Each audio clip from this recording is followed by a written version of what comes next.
আমাদের ঘরে আজকে জগন্নাথ বসানো হলো। জগন্নাথের ফটো ছিল কিন্তু বিগ্রহ ছিল না। ত্রয়ম্বিকার কাকাই জগন্নাথ এনেছে, কালকে রথ এনেছে ত্রয়ম্বিকার জন্য।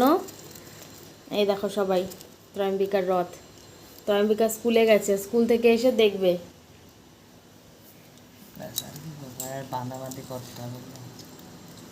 জায়গা হচ্ছে না জগন্নাথদের, হয়তো হয়ে গেছে জায়গা। জগন্নাথ লুকিয়ে গেছে। দেখি জগন্নাথ দেখতে করি। সবাই জানাবে রথটা কেমন লাগছে।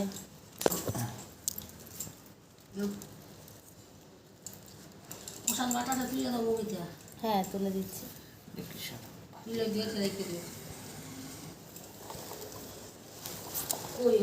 খুব সুন্দর সাজানো হয়েছে রথটা।